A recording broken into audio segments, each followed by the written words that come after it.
1절 먼저 보겠습니다. 여호와여, 나의 대적이 어찌 그리 많은지요. 일어나 나를 치는 자가 많으니이다.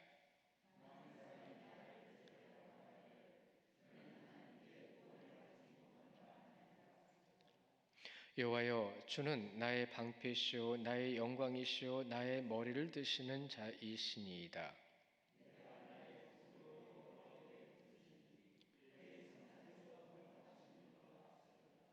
내가 누워 자고 깨어 있으니 여호와께서 나를 붙드심이로다.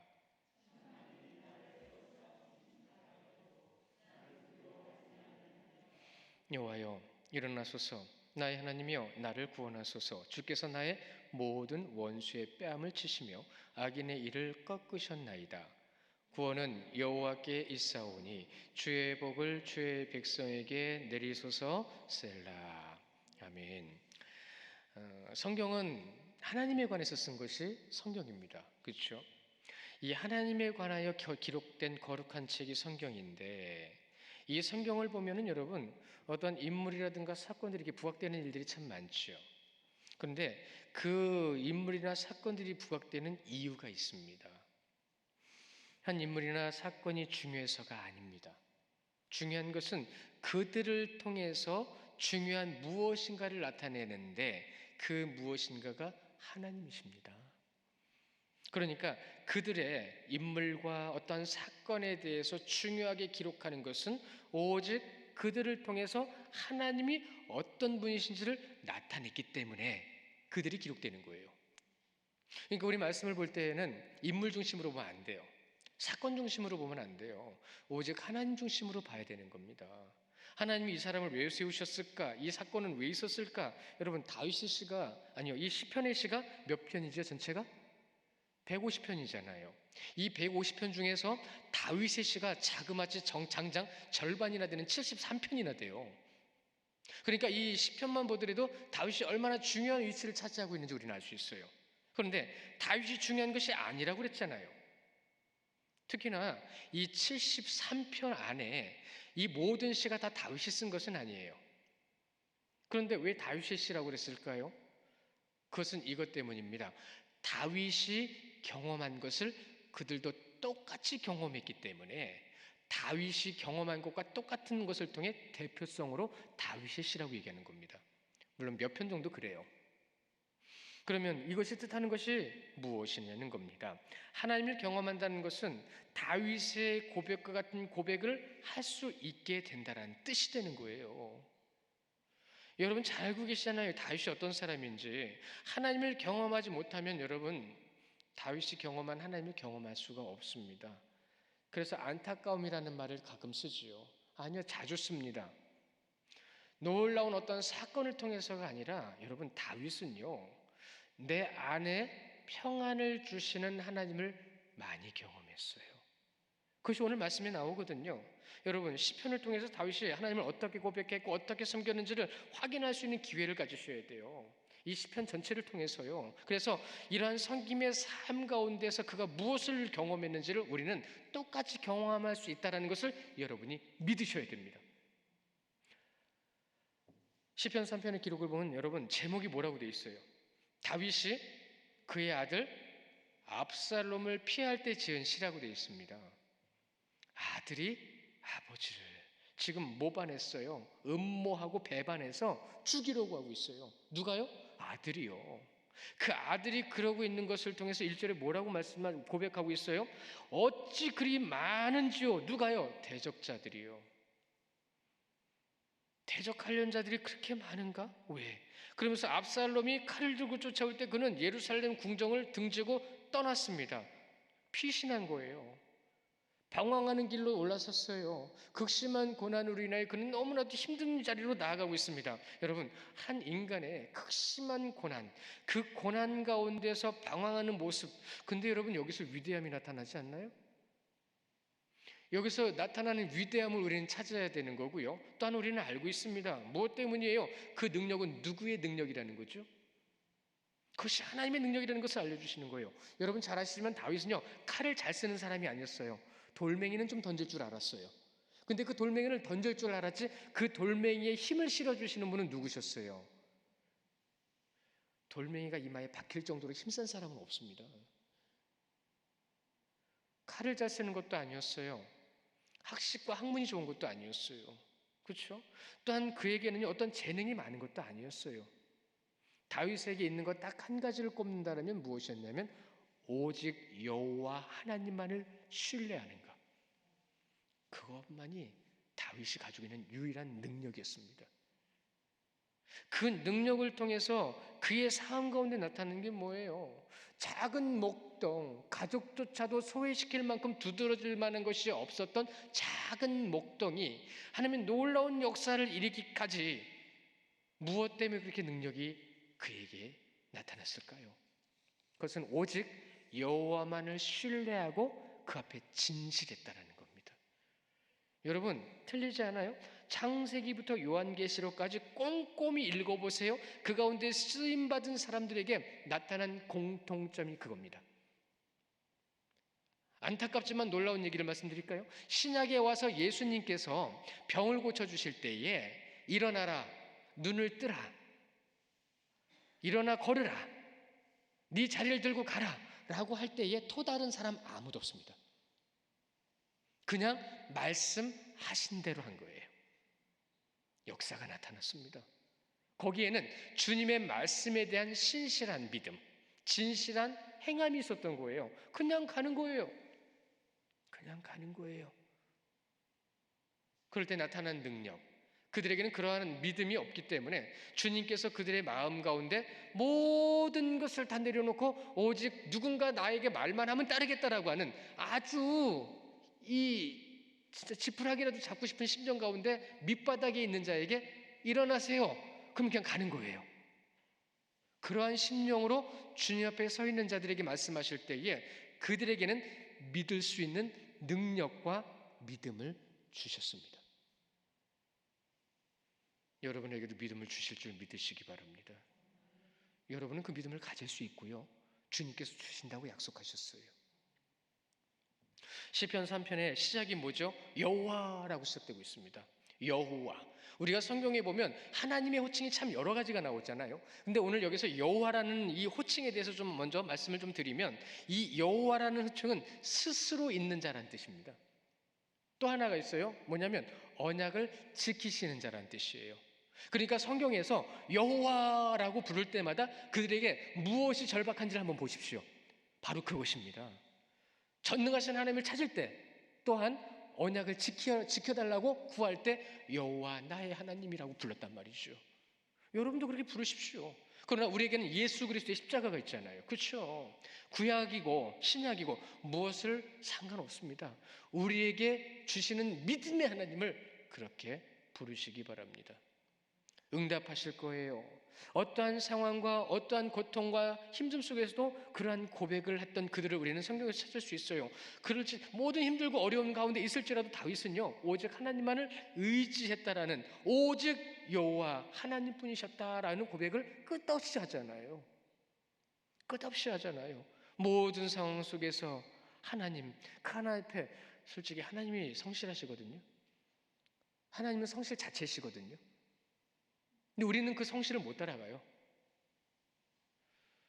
성경 통독도 제가 뭐 이렇게 강요하는 건 아니에요. 그러나 여러분 개인적으로 말씀을 보는 시간을 갖지 않고 개인적으로 하나님께로 나가는 시간이 없으신 분들은 하십시오. 여러분이 하나님 앞에 성실하게 나가는 그 모습 가운데 하나님이 일을 하신단 말이죠. 하나님은 성실한 자를 찾는다고 하셨어요. 하나님은 하나님의 뜻 가운데에서 머물려고 하고 진실되게 주님께 그 마음을 드리는 자에게 하나님의 계획하심을 그때에 이루신다고 하셨습니다. 우리가 못 기다리는 거예요. 여러분 오늘 말씀에 다윗이 고백하죠. 나의 대적이 어찌 그리 많은지요. 어찌 이 대적이라는 말, 이 차라르라고 하는 히브리 말이요. 히브리 말이 이 차라르는요. 어찌하여 이렇게 대적이 많은 거야? 이 뜻입니다. 왜 이렇게 대적이 많은 거야? 이 왜 이렇게 많은 대적이 그런데 다윗의 입장에서 이 말씀의 원문의 모든 흐름 속에서 그 뜻의 의미를 더 깊이 들어가 보면 내가 뭘 잘못했는데 이렇게 대적이 만나는 거죠. 내가 뭘 잘못했는데. 여러분 조심하셔야 됩니다. 혹시라도 누군가를 대적할 때에 내가 이유 없이 대적할 때도 있어요. 뭐 흔하지는 않겠죠. 그러나 여러분 있습니다. 교회 안에서 있어요. 가끔 가다가 혼자 앉아서 내가 뭘 잘못했지? 이럴 때가 있어요. 대적이 왔다 간 거예요. 근데 여러분 그 대적은 누가 사역하는 거죠? 우리도 모르게 거기에 휘둘릴 때가 있어요. 깨어있지 않으면 오히려 차라리 대적을 당하세요. 그게 주님 앞에 합당합니다. 다윗은 지금 대적을 당하고 있잖아요. 대적을 당하면서 뭐 하고 있죠? 하나님, 여호와 나의 아버지 하나님 부르고 있는 거예요. 성경 어디에도요, 여러분 다윗은요 잘못한 게 기록이 된 게 없어요. 누구를 대적하거나 누구에게 해코지 한 게 없어요. 여러분 오히려 다윗을 죽이려고 그렇게 쫓아다녔던 사울에게 뭘 했죠? 하나님의 기름 부음 받은 자에 대한 그의 행실을 보면 다윗이 어떤 사람인 줄 알 수 있어요. 절대 하나님 앞에 자신의 잘못된 것을 드러내거나 실행하지 않았어요. 그런데 지금 다윗이 뭘 고백하고 있어요? 어찌하여 나에게 이렇게 대적이 많습니까? 내가 뭘 잘못했다고요? 내가 왜 이런 대적 가운데 있어야 됩니까? 라고 그는 고백하고 있어요. 여러분 시편 3편은 탄식의 시라고 들어가요. 장르로 구분을 보면. 근데 이 탄식은 탄식을 위한 탄식이 아니에요. 어떠한 탄식인지 여러분 오늘 이 말씀 가운데 찾으셔야 됩니다. 그의 탄식은 어디로 향하고 있냐면 여러분 끝까지 여호와 하나님을 의지하는 성숙한 신앙인의 모습으로 다가가고 있는 거예요. 끝까지. 얼마나 죽음의 위협을 많이 당했어요. 살고 싶어서 미친 척하고 침도 흘린 게 다윗이에요. 세상의 모든 버림받았다고 하는 천하고 못된 사람들만 다윗에게 모였어요. 왜요? 소외되고 상처받은 자들이었거든요. 누구보다도 소외되고 상처받은 자가 다윗이었거든요. 여러분들도 혹시라도 소외받고 상처받은 사람의 삶의 모습으로 살고 있다고 한다면 여러분 그걸 이겨내십시오. 그럼 나중에요 여러분들도 모르게 상처받고 소외된 자들이 여러분을 찾아올 겁니다. 그러면 여러분은 증거자가 되시는 거예요. 누구의 증거자? 여러분의 삶의 모든 조건과 환경은 괜히가 아니라고 그랬어요. 이유 없는 것이 없다고 그랬어요. 그런데 우리는 이유를 따져요. 왜 그러냐고, 무엇 때문에 그러냐고. 솔직히 저도 그러고 있어요.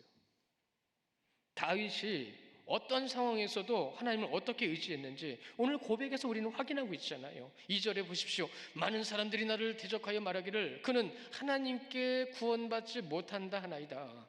많은 사람들이 다윗의 뼈를 녹이고 있어요. 뼈가 녹는다는 표현 아시죠? 경험해 보셨을 거예요. 모든 사람들이 다윗을 보고요. 너 구원 못 받았어. 너 저주받은 거야. 너 구원받지 못하기 때문에 그런 일을 당하는 거야. 그게 구약의 사상이었거든요. 이건 육신적인 것, 정신적인 것 차원을 넘어서는 거예요. 그 고통을 받고 있는 다윗에게 여러분 대표할 만한 사람 하나가 찾아오죠. 시므이 아시죠? 시므이가 막 돌멩이까지 던져가면서 그랬어요. 저주했어요. 그때 다윗이 뭐라고 그랬어요? 그냥 놔둬라.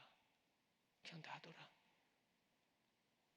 나를 대적하여 말하기를 이 나를 대적하여 말하기를이라는 원문의 뜻이 그런 거예요. 내 영혼을 죽인다는 뜻이에요. 내 영혼을 죽인다. 뼈가 녹는 거죠. 앞으로도 여러분 우리한테 그런 일들이 있을 거예요. 막 뼈가 녹도록 힘들고 어려운 일들이 여러분에게 있을 거예요. 그러나 여러분 그때 우리는 무엇을 해야 되는지 오늘 다윗은 우리에게 알려주고 있어요. 아무리 힘들고 아무리 힘들어도 여러분 마음만 굳건히 잡으면 안 넘어지죠. 그런데 그 마음을 놓게 되면 다 끝납니다. 우리나라 말에 그런 말 있잖아요. 정신줄 놨다고. 그렇게 되면 끝나는 거예요. 근데 여러분 다윗은요 몸도 지치고 마음도 지쳤지만 그가 누구를 향해야 된다는 그것은 절대로 놓지 않았어요. 그거 하나 안 놨어요. 그렇기 때문에 모든 걸 다 포기할 수 있었던 거예요. 모든 것을 다 내려놓을 수 있었던 거예요. 참 힘든 거지요. 우리 성도님들도 사실 생각해 보면 지금까지 지내오면서 이 엄청난 경험들을 많이 하셨을 거예요. 교회 안에서도 경험을 하셨고 인생 가운데서도 경험을 하셨고, 그러나 여러분 잊지 마십시오. 끝까지 하나님만을 의지하는 사람만 남게 됩니다. 끝까지 하나님만 의지하는 사람들이 남게 돼요. 그들에게 경험되어지는 것이 살아계신 하나님이세요. 교회가 힘들어서 막 전전긍긍하고 삶이 힘들어서 전전긍긍을 하더라도 하나님께서 원하시는 것을 찾지 않는 사람들, 여러분 그들이 대적이지만 하나님이 원하시는 것을 찾는 자들은 여러분 하나님의 뜻 가운데에서 세움받습니다. 그분의 계획하심을 경험하게 된다는 거예요. 그것을 경험할 때 전능하신 나의 아버지 하나님 절로 나올 겁니다. 아버지요, 아버지. 끝까지 참고 기다리시는 주님이신데도 불구하고 그건 모르는 사람들이 끝까지 자기 주장하는 거예요. 끝까지. 하나님만 의지하는 자 다윗의 고백의 삶의 모습 가운데 나타납니다.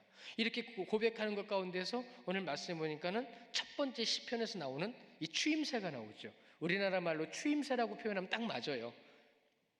얼쑤, 좋다. 근데 솔직히 오늘 말씀 보면 이건 좋다라고 할 수가 없잖아요. 근데 왜 이렇게 할까요? 그 다음의 말씀을 위해서 그런 거예요. 뜻을 깨우쳐 주시는 거예요. 이 셀라라는 말 나올 때마다 한번 앞문장과 뒷문장을 한번 비교해 보십시오. 뭔가 우리에게 분명히 주시는 게 있어요. 오늘 3절에 보시면 여호와여 주는 나의 방패시오 나의 영광이시오 나의 머리를 드시는 자신이다. 상기시켜 주죠. 하나님이 어떤 분이신지. 근데 여기서 말씀하실 때 이 모습을 보면요, 여러분 이 다윗의 신앙적인 안목이 보이는 거예요. 그렇죠? 힘들고 어려운 것을 누구에게 지금 맡겨요? 하나님께 맡겨요. 그리고 그 하나님이 어떤 분이시라고 고백해요? 자 보십시오. 이제 그 고백하는 것 가운데서 먼저 신학적으로 신학자들이 한 말을 갖다 제가 좀 먼저 읽어드리면, 여호와라고 부르는 다윗에게 만일 우리가 대적들의 세력을 계속해서 바라보면 우리를 힘들게 하는 사람만 바라본다는 뜻이에요. 그 대적들을 바라본다면 그들은 우리의 마음속에 더 거대한 존재로 부각될 것이다. 자꾸 더 힘들어지는 거예요. 자꾸 나를 더 힘들게 하는 것 같고 나를 짓누르는 것 같아요. 그래서 그들은 자기들 스스로 자기가 대단한 양 의시될 거다라고 표현을 해요. 그래서 그것을 성체라는 표현으로 이 신학자는 얘기를 했더라고요. 그들의 성체는 더욱 높아지게 될 것이다. 그러나 셀라, 우리가 시선을 하나님께 돌릴 때 대적들은 결국은 나를 진짜로 몽둥이를 패는 것도 아닌데 나는 지금 웅크려들고 있는 거거든요. 실제적인 것도 없는데도 불구하고 우리는 힘들어하고 있는 거거든요. 그런데 그 가상적인 힘은 하나님을 의지하는 자를 통해서 산산이 부셔뜨려질 것이다. 이렇게 말씀하고 있어요. 간단하게 말씀을 드려보면 이런 거죠. 마음속에 악한 무리의 세력들을 키우지 말고 오직 하나님을 의지하여 모든 악한 세력을 무너뜨리고 무너지는 것을 경험하라. 이렇게 말하는 겁니다. 그 오늘 말씀해 보시면 세 가지가 나오죠. 비유가. 이 히브리 말로 보면 먼저 마겐바디라는 말이 있어요. 이게 방패입니다. 이 방패는 여러분이 알고 있는 그런 방패가 아니에요. 어떤 방패냐면 앞과 뒤를 한꺼번에 막아주는 방패예요. 그러니까 지금 다윗이 고백하고 있는 이 방패, 나의 방패시오라고 하는 것은 하나님께서 어떻게 나를 지키신다고요? 앞뒤를 지키신다고요. 다음에 두 번째로는 캐보디라고 하는 영광이 나오죠. 이 영광이라는 것은 무엇이냐면 여러분 오히려 그 모든 상황이 영광으로 바꿔지신다. 나의 영광이요라고 한다는 말은 무슨 뜻인 거예요? 그 모든 것이 환난이 아니라 오히려 나에게 살아계신 하나님을 증거케 하신다라는 뜻으로 나타나는 거예요. 그러니 하나님께 영광 돌릴 수밖에 없잖아요. 세 번째로는 뭐라고 그랬죠? 더 나아가서 우메림이라고 얘기를 해요. 이 우메림이라고 말하는 이 머리를 들어주신다라는 것은 여러분 기억나시죠? 주께서 원수의 앞에서 내게 상을 차려주시고 기름을 내 머리에 부으셨으니 내 잔이 넘치나이다. 누구 앞에서 넘치는 거예요? 원수 앞에서 넘치는 거예요. 이 우메림이라고 하는 이 머리를 들어주신다는 뜻이 그 뜻입니다. 원수가 우리 괴롭힐 때 보면 지가 승승장구하는 것 같죠. 우리를 괴롭힐 때 보면 아주 눈에 힘주고 괴롭히죠. 아주 자기가 못난 된 것처럼. 그러나 여러분, 그 앞에서 우리가 그랑 똑같이 대적할 필요가 없어요. 왜요? 그는 주님 앞에 어떻게 될 거니까? 사망의 그림자로 떨어질 거니까. 하나님, 이 세 가지의 방패, 영광, 그리고 머리를 들어주시는 분이라는 것을 이렇게 말씀드려 볼까요? 여러분, 하나님께서는 우리를 지켜주실 줄 믿습니다. 또한 하나님께서 원하시는 대로 그 모든 것을 이끌어 가실 줄 믿습니다. 그리고 우리의 머리를 들어주시고 우리의 머리 대신 그리스도를 통하여 우리에게 허락하신 모든 삶 가운데 그리스도인다운 존귀함을 주신다고 하셨습니다. 누구에게요? 다윗과 같이 하나님을 나타나는 자에게. 그렇게 나타내 주시고 세워 주신다라고 말씀하신 겁니다.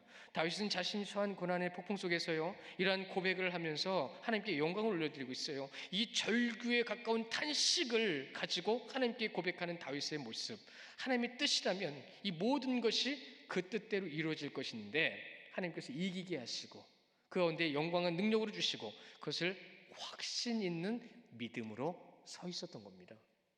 그 믿음으로 서 있는 것, 4절에 보십시오. 내가 나의 목소리로 여호와께 부르짖으니 그의 성산에서 응답하시는도다. 응답하실 것을 믿고 있어요. 탄식의 절규의 고백 같지만 그의 부르짖음은 믿음의 부르짖음이었고 그 믿음의 부르짖음은 그의 삶 가운데 실질적으로 나타났습니다. 모든 것이 그렇게 이루어졌어요. 다윗은요, 응답을 참 많이 경험한 사람입니다. 진짜 많이 경험했기 때문에 그는 어떠한 곳에서도 하나님께서 이루실 거다라는 믿음을 가지고 그가 대적하지 않고 주님의 뜻을 찾기 위해서 한 걸음 뒤로 물러선 거예요. 여러분, 하나님이 능력이 없어서 압살롬이 다윗을 죽이게 놔두시겠어요? 그렇지 않습니다. 하나님께서 행하신 일을 찾기 위해서 그는 한 걸음 뒤로 물러선 거예요. 응답에 대한 확신, 내게 응답하시는 하나님. 다윗은요, 과거에 아주 많은 응답을 받았잖아요. 말도 안 되는 상황, 말도 안 되는 고난 다 받아가면서 하나님께 부르짖는 이 부르짖다라고 하는 에크라라고 하는 말이요, 이런 겁니다. 과거, 현재, 미래에 그는 계속 그렇게 할 거라는 겁니다. 그는 여호와께 부르짖었습니다. 부르짖는 것 가운데서 과거에도 그랬듯이 지금도 그러하실 것이고 앞으로도 내게 응답하실 아버지 하나님을 믿었습니다. 여러분의 모든 삶 가운데 앞으로도 모든 삶 가운데 주님께서 지키시고 보호해 주실 줄 믿으시기 바랍니다. 성도 여러분, 끝까지 하나님을 의지하십시오. 그 의지하며 나아갈 때 하나님께서 여러분에게 응답하실 건데, 여러분 참 오늘 재밌어요. 재밌다는 표현을 할 수밖에 없는 것은 그의 고난은 그렇게 표현할 수는 없어도 하나님의 놀라운 역사가 그에게 나타나는 것으로 우리는 그 놀라운 역사를 보고 있기 때문에 그렇습니다. 밤에 단잠 자고 있어요. 고난의 길을 걸어가면서도 밤에는 단잠 자고 있어요. 추석에서 이렇게 기록했더라고요. 여호와를 절대적으로 의지하는 자에게 있어 하나님의 보호에 대한 확신은 불안을 극복해 하는 힘이며 공포를 평안으로 변화시키는 능력이다. 그러니까 밤에 잠을 자는 거예요. 하나님을 의지하니까. 저도 사실 저녁에 잠을 못 잘 때가 많았거든요. 한 2년은 진짜 저녁에 잠을 별로 못 잤어요. 그럴 때마다 제가 연습한 건 그거였어요. 주님이 하십니다. 주님이 하십니다. 저는 연약하고 부족합니다. 그러나 교회는 주님의 교회입니다. 주님이 하십니다 라면서 잠든 적이 참 많아요. 어떨 때는 수십 번을 해도 잠이 안 와가지고 이렇게도 고백합니다. 믿음 없음을 용서하옵소서. 믿음 없음을 용서하옵소서. 지금은 잘 자요. 그때보다 정말 잘 자요.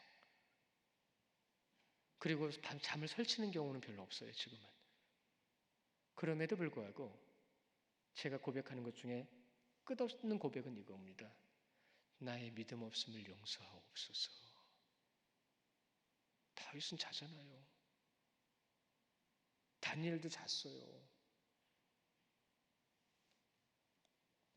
참 다윗을 보면 재밌다라는 표현이 틀리지 않은 것을 보면 5절에 내가 누워 자고 깨었으니 그 말이 잘 단잠된다는 뜻이거든요. 여호와께서 나를 붙드심이라 나를 지켜주실 줄 확실합니다, 이 뜻이거든요. 다윗을 보세요. 아이가 병에 깊어 죽어갈 때는 금식하면 그렇게 슬프게 울다가 아이가 죽으니까 그냥 옷 단장에 입고 나와서 밥 먹었어요. 희한하네. 아들이 칼을 들고 쫓아오는데 그냥 도망가다가도 밤에는 단잠 잤어요. 희한하네. 여러분, 시므이가 그렇게 욕을 하는데도 놔둬라. 잘 들어보십시오. 이 모든 행동들이 다 하나님을 의지하여 하나님의 뜻을 찾고 순종하기 위한 것이었고, 오직 하나님께서 정하신 대로 모든 것이 이루어질 것을 믿는 굳건한 믿음 가운데 확신의 삶이었다라고 했어요. 제가 정리한 게 맞죠?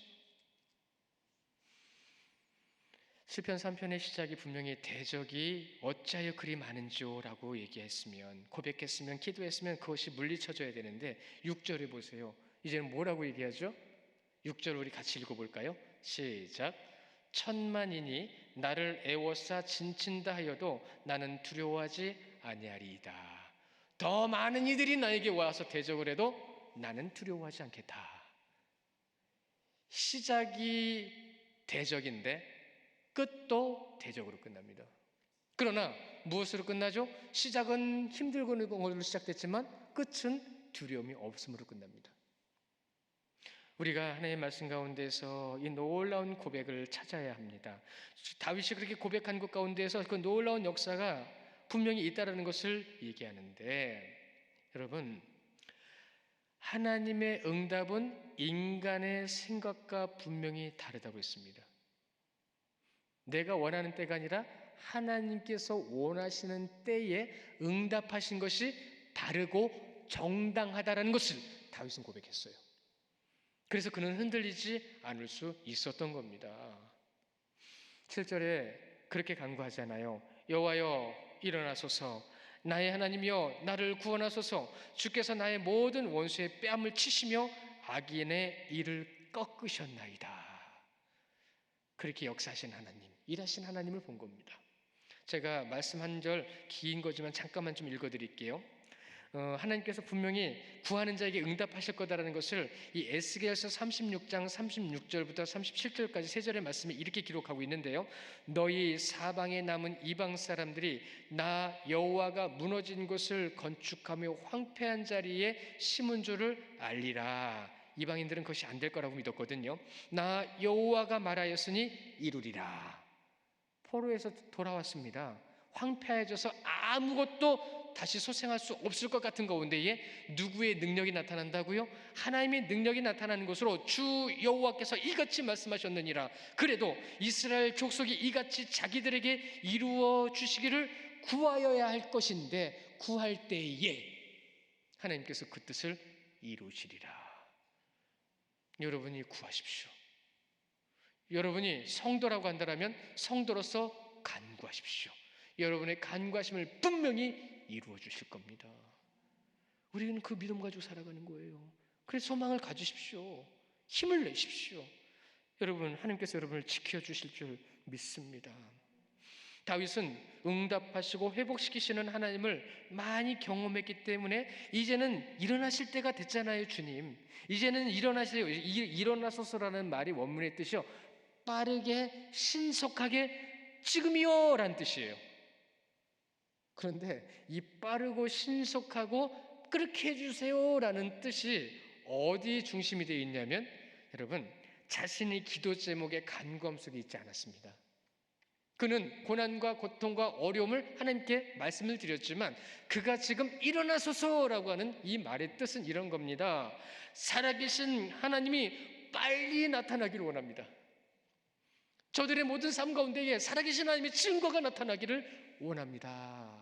이 기도였던 거예요. 다윗의 기도의 중심이 어디 있는지 알 수 있는 거죠. 이스라엘은 작은 나라예요. 여러분, 히브리 민족을 선택하신 것은 그들이 작고 천하고 연약하고 부족한 자들이기 때문에 선택하신 거예요. 그런데 그들을 들어 쓰실 때, 여러분, 이스라엘이란 가나안 땅을 볼 때에 그 가나안 땅 크기가요, 경기도하고 강원도를 합친 땅 크기밖에 안 돼요. 그런데 그 작은 땅에 한 1200만 정도 있다고 옛날에, 지금은 잘 모르겠는데 그랬다고 하는데, 그 1200만밖에 안 되는 그 인구들이 살아가면서 하나님을 증거하게 됐는데, 과거에는요 250만, 500만이 안 됐어요. 근데 그 인구가 주변에 있는 모든 국가를 어떻게 했죠? 점령했습니다. 하나님의 역사가 그 강대국에게 수모를 줬습니다. 약한 자를 들어 쓰셔서 그들을 부끄럽게 하신 하나님의 역사는 이스라엘을 통해서 나타내 주신 거예요. 아시아에 보세요. 한국과 같은 나라가 어디 있습니까? 진짜 이스라엘이랑 비슷한 지형에 있어요. 모든 강대국국에 휘어싸여가지고 이러지도 못하고 저러지도 못하는데, 여기에 그리스도인을 세워주신 역사가 저는 참 신기합니다. 여러분이 보기에도 우리나라 사람들 유능해 보이시나요? 저는 솔직히 말하면 유능해 보이지 않아요. 세 명만, 두 명이 있다가 한 명 더 생기잖아요? 그럼 여기서 당파가 생깁니다. 시기 질투가 생깁니다. 네 명이 생기면 딱 두 패로 나눠집니다. 6명이 생기면 6패로 나눠져요. 3패로 나눠져요. 그런 민족이었어요, 우리나라가. 이 작은 땅 안에서도 고구려, 신라, 백제 나눠졌었어요. 지금도 그런 모습이 있어요. 근데 세계 경제대국 10위권에 국권이 세워졌다고 지난주에 신문에 올랐더라고요. 경제대국 10위. 제가 그 경제대국 순위를 보니까, 야, 우리가 이 나라보다 대국이네. 나라는 요만한데 라고 하면서 굉장히 놀랐어요. 우리가 하나님의 말씀을 보고 듣고 따르고 그 가운데 세움받을 때 7절에 보시면, 주께서 나의 모든 원수의 뺨을 치시며 악인의 일을 꺾으셨나이다 라고 하는 다윗의 고백처럼, 여러분의 고백과 삶의 믿음이 주님의 놀라운 역사를 나타나게 하시는 줄 믿으시기 바랍니다. 8절에 구원은 여호와께 있사오니 주의 복을 주의 백성에게 내리소서. 단지 기도 제목, 단순한 기도 제목이 아니죠. 주의 복이 주의 백성에게라고 한다는 것은 그 주의 백성, 이스라엘 백성이 있는 곳에 누가 계신 거예요? 하나님이 계신 겁니다. 그러니까 이스라엘 백성은 누구를 나타내는 거예요? 하나님을 나타내는 겁니다. 그러니 하나님은 그들의 그 백성을 놔두실 수가 없는 거예요. 끝까지 그들을 이끌어 가시고 그들을 세워주시는 거예요. 하나님의 백성이 곧 하나님을 나타내는 것임을 잊지 마시고요, 모든 삶 가운데서 그리스도인으로서 하나님을 나타내는 여러분의 삶이 되시기를 주님의 이름으로 축원합니다. 여러분의 믿음의 고백을 이번 한 주간에 하나님께 드려보십시오. 그리고 그렇게 믿으십시오. 그러면 여러분에게 지혜를 주시고 지각을 열어주시고 능력을 더해주시는 하나님께서 여러분의 발걸음 가운데 평안과 기쁨으로 세워주실 줄 믿습니다. 기도하겠습니다. 아버지,